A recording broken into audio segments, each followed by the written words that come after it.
Bismillahirrahmanirrahim. Assalamualaikum warahmatullahi wabarakatuh. Perkenalkan, nama saya Ulul Azmi Muhaimin. Saya dari Universitas Islam Raden Rahmat Malang, tepatnya di Kepanjen. Ingin mempresentasikan tentang OSI model sebagai bentuk pengumpulan tugas ujian tengah semester 4 ini. Oke, langsung saja kita masuk ke materi OSI model, yang dimana OSI model itu sendiri mempunyai beberapa elemen, yaitu physical layer, data link layer, network layer, transport layer, session layer, presentation layer, dan yang terakhir yaitu application layer. Sebelum lanjut ke pembahasan model OSI, inilah beberapa elemen dari model OSI, yaitu ada 7 yang sudah saya sebutkan tadi. Langsung masuk ke pengertian model OSI. OSI sendiri yaitu standar komunikasi yang diterapkan di dalam jaringan komputer. Standar itulah yang menyebabkan seluruh alat komunikasi dapat saling berkomunikasi melalui jaringan. OSI sendiri yaitu singkatan dari Open System Interconnection, yang dimana menggambarkan informasi dari suatu software aplikasi di sebuah komputer berpindah melewati sebuah media jaringan ke suatu software aplikasi di komputer yang lain. Model ini secara konseptual terbagi dalam 7 lapisan yang sudah saya sebutkan tadi.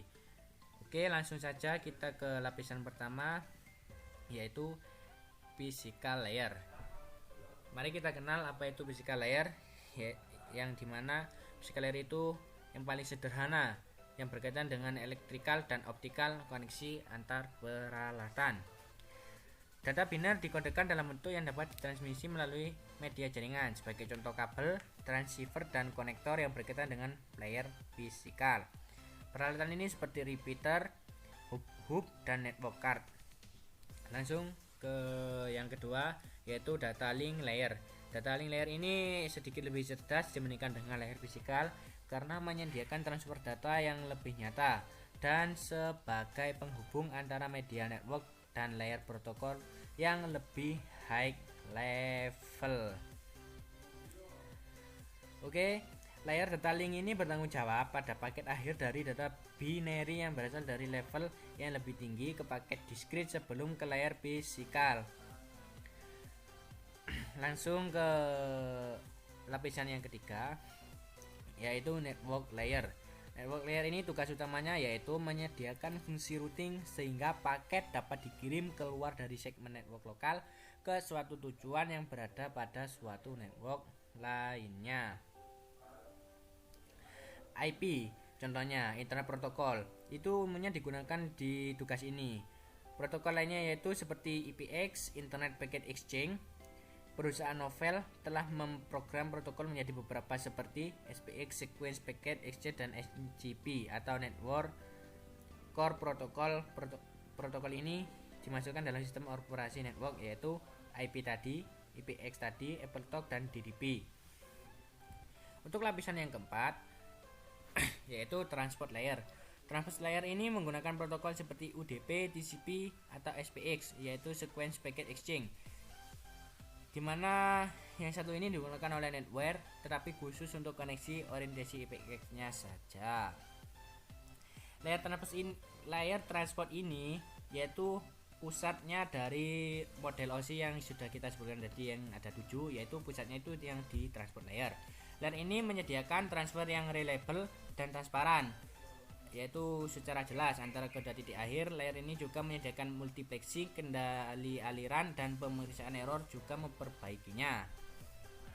Contohnya yang sudah saya sebutkan tadi, yaitu UDP, TCP, atau SPX. Yang ke-5 yaitu session layer.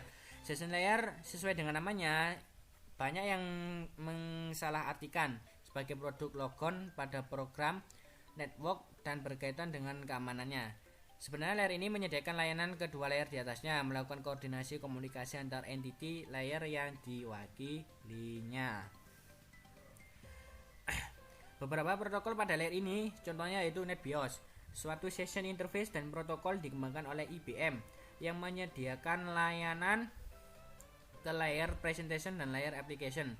Yang kedua yaitu NetBIOS atau NetBIOS Extended User Interface, suatu pengembangan dari NetBIOS yang digunakan pada produk Microsoft Networking seperti Windows NT dan LAN Manager. Ada pun yang ketiga yaitu ADSP atau AppleTalk Data Stream Protocol. Yang keempat PAP atau Printer Access Protocol yang terdapat pada printer PhoneScript untuk akses pada jaringan AppleTalk. Lanjut ke lapisan yang keenam yaitu Presentation Layer, di mana Presentation Layer ini model OSI yang melakukan suatu fungsi tunggal, yaitu translasi dari berbagai tipe pada sintaks sistem. Sebagai contohnya yaitu suatu koneksi antar PC dan mainframe membutuhkan konversi dari EBC di EC, Character Encoding Format ke SCI, dan banyak faktor yang perlu dipertimbangkan. Kompresi data dan enkripsi yang mungkin ditangani oleh layer ini contohnya JPEG, ASCII, TIFF, GIF, MPEG, MIDI, dan lain sebagainya. Lanjut ke lapisan yang terakhir yaitu lapisan yang ketujuh, Application Layer. Layer ini layer yang paling cerdas, yaitu gateway yang berasal dari layer ini. Gateway-nya melakukan pekerjaan yang sama seperti sebuah router, tetapi ada perbedaan di antara mereka. Layer application ini menghubungkan atau sebagai penghubung utama antar aplikasi yang berjalan pada satu komputer dan resource network yang membutuhkan akses padanya. Layer application ini yaitu layer yang dimana user akan beroperasi di dalamnya, yaitu contohnya protokol seperti FTP, Telnet, SMTP, HTTP, POP3 yang berada pada layer application.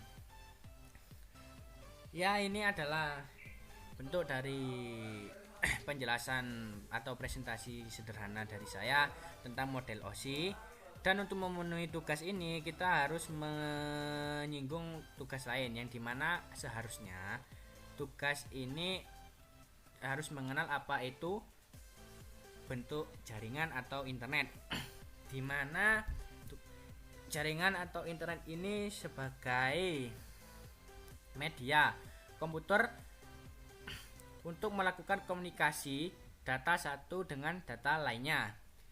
Itu adalah contoh sederhana pengertian dari jaringan. Sedangkan jaringan sendiri mempunyai 4 kategori, yaitu LAN, MAN, WAN, Internet. Dimana LAN sendiri yaitu Local Area Network yang biasa disingkat dengan LAN, yang jaringannya hanya mencakup wilayah kecil. Itu contoh pengertian sederhananya juga. Untuk contoh yang lain yaitu jaringan ini biasanya berada di komputer kampus, gedung, kantor, dalam rumah, sekolah, atau yang lebih kecil. Saat ini kebanyakan LAN berbasis pada teknologi IEEE 802.3. Internet ini menggunakan perangkat switch ya, yang mempunyai kecepatan transfer data 10, 100 atau mencapai 1000 Mbit per second. Selain teknologi Ethernet, saat ini teknologi 802 ini bisa disebut dengan Wi-Fi, juga sering digunakan untuk membentuk LAN. Tempat-tempat yang menyediakan ini biasanya disebut hotspot. Pada sebuah LAN, setiap node atau komputer mempunyai daya akomodasi sendiri, berbeda dengan konsep DAM terminalnya. Oke, untuk jaringan LAN ini mempunyai karakteristik yaitu mempunyai pesat data yang lebih tinggi, yang pertama. Yang kedua, meliputi wilayah geografi yang lebih sempit, dan yang ketiga, tidak membutuhkan jalur telekomunikasi yang disewa. Lanjut ke yang jaringan kedua yaitu MAN, yaitu suatu jaringan dalam suatu kota dengan transfer data berkecepatan tinggi yang menghubungkan berbagai lokasi. MAN itu sendiri karakteristiknya meliputi area yang seluasnya 5-50 km, dan banyak MAN itu beradanya di area perkotaan saja atau metropolitan. Sedangkan MAN itu sendiri umumnya tidak memiliki satu organisasi dan tidak dimiliki satu organisasi, yang dimana MAN ini linknya dan peralatannya umumnya dimiliki oleh salah satu konsorsium pengguna atau oleh penyedia layanan jaringan yang menjual kepada penggunanya. Dan MAN sering bertindak sebagai jaringan kecepatan tinggi untuk berbagai sumber daerah dan berukuran lebih besar dari LAN. Biasanya menggunakan teknologi yang sama dengan LAN, hanya saja lebih besar dan memiliki sebuah atau dua buah kabel dan tidak memiliki elemen switching. Itu adalah beberapa karakteristik dari MAN. Sedangkan lanjut kita ke WAN, dimana jaringan ini mencakup area yang besar antar benua, contohnya antar negara, yang dimana WAN ini sudah banyak diketahui ya antar wilayah kota yang sudah saya berikan tadi, membutuhkan router yang pasti dan saluran komunikasinya publik. Contohnya hampir sama dengan internet WAN ini, tapi bedanya cuma WAN ini menggunakan seperti WiFi. Oke, lanjut ke internet. Internet ini yaitu jaringan komputer yang saling terhubung antar dunia atau global. Mungkin sudah tidak terlalu asing untuk para kalian viewer yang budiman bahwa internet ini adalah media penghubung satu orang atau satu wilayah, bahkan negara, benua, bahkan dunia bisa terhubung melalui internet ini. Mungkin sekian dari saya untuk materi yang saya jelaskan. Bila ada salah kata, saya memohon maaf sebesar-besarnya. Wassalamualaikum warahmatullahi wabarakatuh.